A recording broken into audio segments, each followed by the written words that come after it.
Hey guys, it's GT1771, and today we have a different type of video. For once, instead of doing Road to Max, I had an idea, because I had a few friends who said they struggled with clue scrolls and they didn't like it. And the type of clue scroll that everyone usually struggles with are elites. And I really like doing elites, actually. So I figured, why not do one? And I tried to do it on video to help out anyone who has any future problems. So first of all, let's get started. We have the arrow keys. The arrow keys tell us where to go. Now, the best place to look is you want to open up this surface here for the Lodestone network. And the best place to go, in my opinion, is Taverley, because it's roughly in the middle of the map. That way you have a very good idea of which way to go. Anyway, so here we're going to Taverley right now. And we're going to see the arrow stop moving. The arrow keeps moving like that if it's in a location that cannot detect north, east, southwest, as in it's elevated or underground. See, right now, it says go northwest. So what we're instantly going to do, as soon as we come here, we're not going to waste any extra time. We're going to find Taverley. What's northwest? Sears Village. This is how this clue works, and you're going to have to keep doing this till you find it. Now, at Sears Village, hopefully the arrow's going to start moving a bit more, or else it's actually going to have to be near Relica. And let's see what this gives us. This is going to give us east. Now, since we know that east is not going to be much, and we can see the arrow slightly tilting as I move, like, okay, maybe not that much, but we're going to open the Lodestone network once more. What is directly east, but also a bit north of Taverley? It's going to be northwest of Catherby, southeast of Sears Village. Well, east of Sears Village. So, because Catherby is right next door, there's no point running there. And no point lodestoning there. You might as well just run. Just run to it. And I'm going to be showing you guys how to do this right at... I'm going to show you step by step. That's how I plan on doing this. So if I get another arrow key, I won't show you guys how to do it, but I will show you each step. Hopefully I'll get a Celtic knot on this one. I know that's something that people rarely say at all. But if I get a Celtic knot, I can really show you guys what to do. And even though, by the way, if people don't understand what the hell's going on with my screen right now, it says go right and I'm going left. That's because I always angle my screen as I do it. Okay, now we're starting to see the arrow go up or down. That means I was fairly accurate, close enough. It's just in White Wolf Mountain or just right next to it. Probably around these parts right here. So it's going to run me around. And this is basically just how you do this. There's no big secret, there's no difficulty in doing this. You just have to run around till you find it. That's all there is to this one. So I'll see you guys next time. Next part.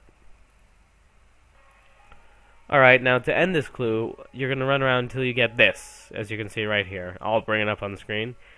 And then you want to right-click your clue scroll and you hit dig. Now, a very important thing is you're always going to want to have a ring of wealth on you, just in case you get the puzzle box, a weapon, and I always take magic because this is the way I like to look, and just bring some runes isn't that difficult. You can do whatever you want to do, and once you dig, sometimes you're going to get something called a puzzle scroll box instead of just a puzzle box. Now there's a certain way to do this. I'm going to be using one or two callouts to illustrate what I mean by this. Now the way I'm going to explain this is the top left is our rows, and going down are columns. Now what we want to do is every time we're going to want to repeat the way I'm going to do this. I'm going to first hover over the hint, and we're going to situate these three top pieces here. The top row and left to right three. So we're going to leave the right top pieces to last. Alright, I'll be right back when that's done. You don't need any special tricks to do it. You just move them there, and then I'll show you for the last two pieces how to get them in place. Guys, now as you can see here, the top three pieces are in place. Now, the most difficult part about these is these two pieces. This is where most people struggle because they don't know how to do this. Now, pieces 4 and 5, as I'm calling them, you want to make sure they are not already in place. What you want to do is, as you can see, I've assembled pieces 5 and 4 right here. The way you want to always do this is you want to move them so they slide in together. So piece 5 goes where piece 4 goes, and piece 4 follows piece 5, and then all you have to do is slide it up like this, and that's done. Now, you're going to repeat this for row 2 and row 3. When I'm done with that, I'm going to show you how to do row 4 and 5. Alright guys, as you can see, I finished these 3 here. Now, some of these are already in place, so what I'm going to do is to be able to show you how to do this, I'm just going to mess it up completely, because that's the way you're going to want to do it. Now, here, the way we've done it, if you can follow my mouse, we've done it left to right for the first top 3 rows. Now, we're going to have to do up to down for the last 2 rows, so we have to handle them column by column. Now, as you can see, the first 2 are already in place, but I'm going to mess them up, like I said, just to show you how to get this done, because this is actually the most difficult part, I'd say, in this. And don't worry if this starts taking you a while, most of the time. That is normal. The speed will come with practice. Okay, now, what we're going to want to do is the sliding thing that we've done to the squares over here, we're going to want to do here. So, as you can see, the piece right here has to go on the one above it. And the piece that's supposed to go below it is here. So, we align them like this, and we slide them into place. As you can see, that works perfectly. Now, the next piece is right above, so that's really easy for me to do now. I just have to find the claw that goes there, which is this one. Now, the most important thing is you do not want to touch the top 3 rows. If you really struggle and struggle and struggle, then you're going to want to just touch this one, mess it up completely, and then just do it again, because that way you're going to be able to get through it. As you can see, I slid these ones back in again. Now, I need this piece to be here so I can slide it down, and the piece that goes over it is the piece that's under it. Now, when something like this happens, we're going to want to put everything into its place and just move it around completely. Just screw with it until you see that you can actually do something. Now, the piece that I want is the claw that's right here. And as you can see, just by screwing around with it, I got lucky, and I can just do this. But the whole point of the puzzle is to just keep sliding in place, and then the last 3, move them around. If the last 3 cannot be moved into correct places, then just screw up the whole bottom 2 rows and do it again. That's how you do a sliding puzzle efficiently. Anyway, I'll see you for the next puzzle we get. Alright, well, that was a pointless time to say be right back or see you in the next part, because now, right away afterwards, we gotta scan. Now, first thing we want to do is right-click scan this, and right-click read. Now, once we right-click read it, it's going to tell us where it's going to work, and it says an orb scan range, 14 paces. Now, basically, what this is going to do is, let's say the scan place was supposed to be White Wolf Mountain, and next to the tree there is where it's supposed to be the loot. In there, there's going to be it's going to set a marker to it, meaning that that's where we're actually supposed to dig. However, it won't let us find the marker unless we are in 14 square range and we hit scan on the clue scroll. Now, I'm going to demonstrate this in Brimhaven Dungeon, so give me a minute and I'll find you guys there. Alright, as you can see, right now we are at Brimhaven Dungeon. Now, the scan has a 14 clue range, and it says Brimhaven Dungeon. Unfortunately, this is the more annoying type of thing. This means that the clue can be anywhere within the entire Brimhaven Dungeon. You just have to be within 14 ranges of the thing to see it. So what we want to do is, for example, if you look here, I'm going to hit run here, and I'm just going to spam the scan, and it's going to tell me I'm too far. Now, I'm going to chop the U. That means that it's not there. And that's basically how you want to do this. You want to do section by section. Here. Now, I'm just going to run. If you look at the mini-map, I'm just going to do this area first.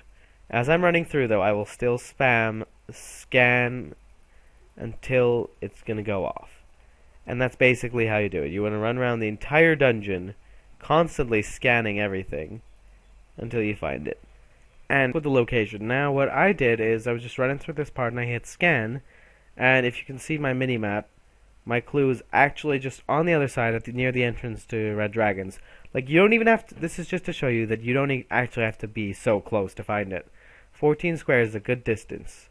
And when you find it, it's going to give you a marker like that, and it's going to stay on your mini-map. And in your chat box, it's going to say, the orb glows as you scan. You're in range of the coordinate. The coordinate is 14 spaces away. Meaning I was literally at the maximum amount of squares when I found it. Sometimes you can be this lucky, sometimes you can really, really, really just not find it after half an hour. this is the most annoying step of. See, now the marker disappeared, so all you want to do is you want to hit scan again, you want to step on it, you want to right click the clue scroll and hit dig. From time to time you will get Gothixian wizard or whatever wizard you do end up getting. Just kill it with the gear I told you to bring, or whatever you do have. This is why I bring the Noxious with me if you were just wondering why I had both. Like, you don't need it, you can use Dragors or whatever the hell you want to use. And now this is an average scroll box, so this one I can open and it's going to give me another clue. As we can see, it's another scan.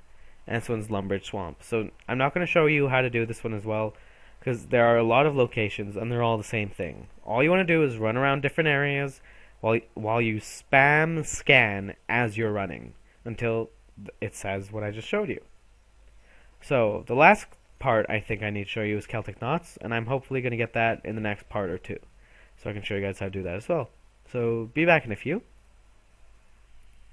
Hey guys, I got the infamous Celtic Knot. Now, there's a very, very, very easy way to do this. But before we start, I have to explain to you how this thing works. Now, each of these, what I'm going to call them is straps. This is the red strap, the blue strap, and the gray strap. Has a combination of runes on it. Now, what we want to do is the places circled in red. So here, here, here, here. So at each point these cross, the runes have to match up. Now you're thinking, oh my god, that's going to be hell, matching 3 different fucking things together. There's a very easy way to do this. Now, for now, what we're going to do is we're going to select 2 of the straps. So, red and gray. The important thing is they have to go over each other. Because right now, if I chose blue and red, neither of them intersect. So there's no way to do it. What we want to do is take red and gray or blue and gray. Now, what we're going to do is we're going to choose something called a base. The base is going to be the red one, and the other is going to be the mover. Well, I'm calling it the mover. Whatever the hell you want to call it, you can call it. Now, what we're going to do is we're going to run the mover through 16 times until we see all 4 of these runes here light up. So we're basically trying every single combination we possibly can until all of them get good. Now, you don't have to click 16 times. You can literally just spam it through like the way I'm doing. And after a while, your eye can detect faster if but all 4 of the places where it is need to light up green. See, that just did 2. We need all 4. See, all 4 just lit up. Now what we're going to do is we're going to simply take the 3rd one and walk it through until all of them light up on this one as well. So then we hit unlock, and then we have another scan. And that's all. And all I'm going to be doing for the rest of the video is showing you the loot. And I'll see what... Hey guys, we're back with the final reward on this clue scroll. As you can see, I got 388k. I guess it's not great considering some of the things you can get, but then again, it's 400k, so I'll gradually take it. I got an ornament kit, 100k. So if you have any questions, please comment in the Please comment. Just fucking comment. Please like, favorite, subscribe, and talk to us. We have a TeamSpeak you can follow us on. Twitter as well. Everything, just hit us up.